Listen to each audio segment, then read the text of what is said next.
എല്ലാവർക്കും നമസ്കാരം. അപ്പോൾ ഇന്ന് ഞാൻ വന്നിട്ടുള്ളത് ഒരു മെഴുക്ക് പുരട്ടിയുടെ റെസിപ്പിയുമായാണ്.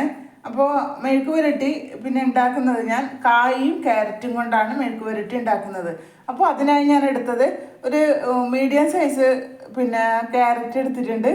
അതുപോലെ തന്നെ അത്യാവശ്യം നല്ല വലിപ്പത്തിലുള്ള ഒരു നേന്ത്രക്കായ എടുത്തിട്ടുണ്ട്. പിന്നെ അതിൽ ചേർക്കാനുള്ളതാണ് ഒരു തക്കാളി, ഒരു സവാള, പിന്നെ 2 പച്ചമുളക്, പിന്നെ ഒരു ചെറിയ കഷ്ണം 5 പത്തല്ലി വെളുത്തുള്ളിയാണ് എടുക്കുന്നത്. ഇത് മുഴുവനായിട്ട് എടുക്കുന്നില്ല. അപ്പോൾ ക്യാരറ്റും കായും ഞാൻ മുറിച്ചെടുത്തിട്ടുണ്ട്. ഇതുപോലെ ഇതിൻ്റെ കായുടെ പുറംതൊലിയൊക്കെ കളഞ്ഞിട്ട് നീളത്തിൽ കനം കുറഞ്ഞിട്ട് അരിഞ്ഞെടുത്തിട്ടുണ്ട്. അതുപോലെ തന്നെ ക്യാരറ്റും അരിഞ്ഞെടുത്തിട്ടുണ്ട്. പിന്നെ ഇതിൻ്റെ പുറംതൊലി കളഞ്ഞാൽ പച്ചക്കായിൻ്റെ കുറച്ച് വെന്ത് കിട്ടാൻ എളുപ്പമാണ്. അപ്പോൾ അതുപോലെ തന്നെയാണ് ഉള്ളിയും തക്കാളിയെല്ലാം നീളത്തിൽ അരിഞ്ഞെടുത്തിട്ടുണ്ട്. അപ്പോൾ മെഴുക്ക് പുരട്ടി ഉണ്ടാക്കാൻ ആവശ്യമായ ഒരു പാത്രം ഞാൻ അടുപ്പിൽ ചൂടാക്കാൻ വെച്ചിട്ടുണ്ട്. ചൂടായതിന് ശേഷം നമ്മൾക്ക് അതിലേക്ക് വെളിച്ചെണ്ണ ചേർത്ത് കൊടുക്കാം. അപ്പോൾ ചൂടായ പാത്രത്തിലേക്ക് ഞാൻ 1 ടേബിൾ സ്പൂൺ വെളിച്ചെണ്ണയാണ് ഒഴിച്ച് കൊടുക്കുന്നത്.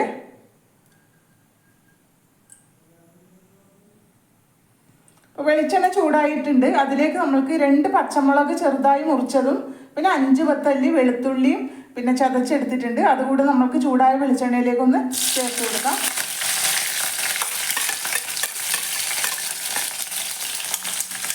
ഇത് ജസ്റ്റ് ഒന്ന് ഇളക്കിയതിന് ശേഷം പിന്നെ ഒരു സവാള നീളത്തിൽ മുറിച്ചത് ചേർത്ത് കൊടുക്കാം. ഇപ്പോൾ ചെറിയ ഉള്ളി ചേർത്ത് കൊടുക്കാം. ചെറിയ ഉള്ളി ചേർത്താൽ നല്ലൊരു ടേസ്റ്റാണ്. അപ്പോൾ ഈ സവാള നമുക്ക് ജസ്റ്റ് ഒന്ന് വാട്ടിയെടുക്കാം. അപ്പോൾ സവാള കുറച്ചൊന്ന് വാടി കിട്ടിയിട്ടുണ്ട്. ഇനി അതിലേക്ക് നമ്മൾക്ക് തക്കാളി ചേർത്ത് കൊടുക്കാം. ഒരു തക്കാളി നീളത്തിൽ മുറിച്ചത് ചേർത്ത് കൊടുക്കാം. അപ്പോൾ ഈ തക്കാളി നമുക്ക് നന്നായി ഒന്ന് വേവിച്ചെടുക്കാം. അതിലേക്ക് കുറച്ചുമ്പോൾ ഉപ്പ് കൂടെ ചേർത്ത് കൊടുക്കാം. ഉപ്പ് ചേർത്താൽ പെട്ടെന്ന് നമുക്ക് വെന്ത് കിട്ടും.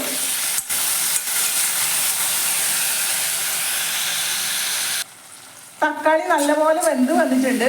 ഇനി അതിലേക്ക് നമ്മൾക്ക് നീളത്തിൽ അരിഞ്ഞു വെച്ച ക്യാരറ്റ് ചേർത്ത് കൊടുക്കാം. അപ്പോൾ അതിൻ്റെ കൂടെ തന്നെ നീളത്തിലരിഞ്ഞ നേന്ത്രക്കായ നീളത്തിലരിഞ്ഞത് കൂടെ ചേർത്ത് കൊടുക്കാം. അപ്പോൾ ഇത് രണ്ടും ഒന്നിച്ച് തന്നെയാണ് ചേർക്കേണ്ടത്. വേറെ വേറെ ഇട്ടിട്ട് വേവിച്ചെടുക്കണ്ട. കായും ക്യാരറ്റും ഇട്ട് കൊടുത്തതിന് ശേഷം ഇതൊന്ന് മിക്സ് ചെയ്ത് കൊടുത്തതിന് ശേഷം ഇതിലേക്ക് നമ്മൾക്ക് മഞ്ഞൾപ്പൊടി ചേർത്ത് കൊടുക്കാം. അപ്പോൾ ഇതിലേക്ക് ഞാൻ 1/4 ടീസ്പൂൺ മഞ്ഞൾപ്പൊടിയാണ് ചേർത്ത് കൊടുക്കുന്നത്. 1/4 ടീസ്പൂൺ മഞ്ഞൾപ്പൊടി.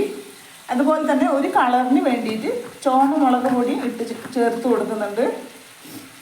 ചുവന്ന മുളക് പൊടി 1/4 ടീസ്പൂൺ.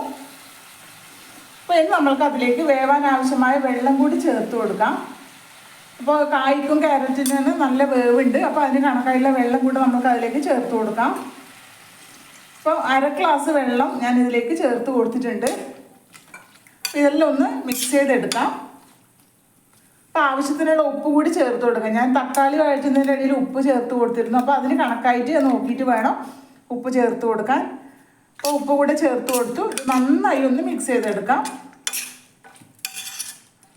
അപ്പോൾ മിക്സ് ചെയ്ത് കൊടുത്തതിന് ശേഷം നമുക്ക് ഇത് അടച്ച് വെച്ചിട്ട് തന്നെ ഒന്ന് വേവിച്ചെടുക്കണം. ഇടയ്ക്കൊന്ന് ഇളക്കി ഇട്ട് കൊടുക്കാൻ മറന്നു പോകരുത്. അല്ലെങ്കിൽ കായ് പെട്ടെന്ന് അടിക്ക് പിടിക്കുന്ന സാധനമാണ്. അപ്പോൾ അതുകൊണ്ട് തന്നെ ഒരു 3-4 പ്രാവശ്യം ഇളക്കി കൊടുക്കണം.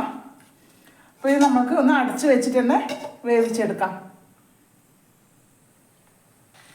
അപ്പോൾ അങ്ങനെ നമ്മുടെ മെഴുക്ക് പുരട്ടി റെഡിയായി കിട്ടിയിട്ടുണ്ട്. അപ്പോൾ 3-4 പ്രാവശ്യം ഞാനൊന്ന് ഇളക്കിയിട്ട് കൊടുക്കുന്നുണ്ടായിരുന്നു. അപ്പോൾ ഉപ്പ് കുറവായതുകൊണ്ട് ആ വേവുന്നതിൻ്റെ അടിയിൽ തന്നെ ഇച്ചിരി ഉപ്പ് കൂടി ചേർത്ത് കൊടുത്തിട്ടുണ്ടായിരുന്നു. അപ്പോൾ നല്ല സൂപ്പർ ടേസ്റ്റാണ് കേട്ടോ ഈ ക്യാരറ്റും പച്ചക്കായും കൊണ്ടുള്ള മെഴുക്ക് പുരട്ടി.